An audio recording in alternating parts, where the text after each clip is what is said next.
What made you decide to attend Jannah training in the past? So I was at Comer, and Jannah was real for me, and it was a goal that I wanted to get to, but for some reason I never considered my kids. With my kids I was doing mom things, rushing around every day, doing the things I needed to do. And often in doing those things I was frustrated, I was lecturing them, shouting a lot. And I think there was a lot of things happening. So I had recently started at the time a Quran class, and it was tafsir and translation, and it changed my entire perspective of life and everything in fact. Becoming a new mother, you make sure that your children hit all the milestones. They're eating solids by a certain age, they're doing certain things. And I came to the realization that how am I going to teach them good character? How am I going to teach them about Allah? Where do I start? And when I saw the ad, it was almost like a dua that was answered. And I wanted to take my children on their journey. They were teenagers at the time. I was struggling, I'm not going to lie.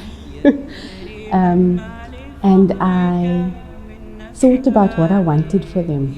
And what was better than Jannah?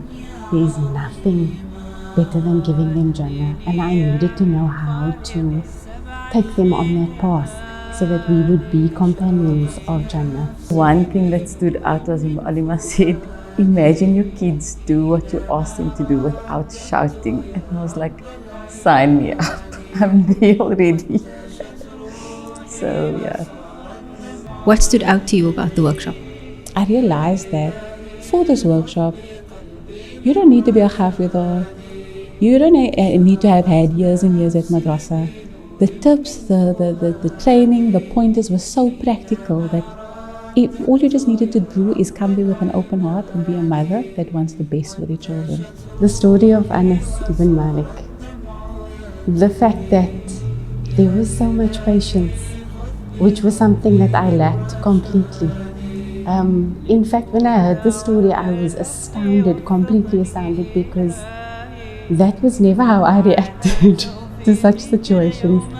So I made a niyyah at that time that I wanted to be a mother who emulated Rasulullah sallallahu alaihi wasallam. The first thing was, I remember Mu'allim Ahmad said, he always said, there's fun and then there's Islam, and for some reason we never associate the two with each other, and I think that was me.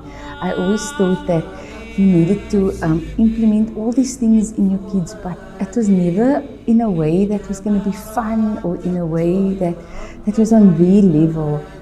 And I was sitting in the Jannah training workshop, and Mu'allima was saying all these things that it just made so much of sense, but it just didn't occur to me. Like parenting with gentleness, building on your relationships with your children. So that for me was so practical and easy to translate into my home. I didn't need to have pages and pages of du'as that I needed to recite. It was so practical, it was just adjusting what I was already doing.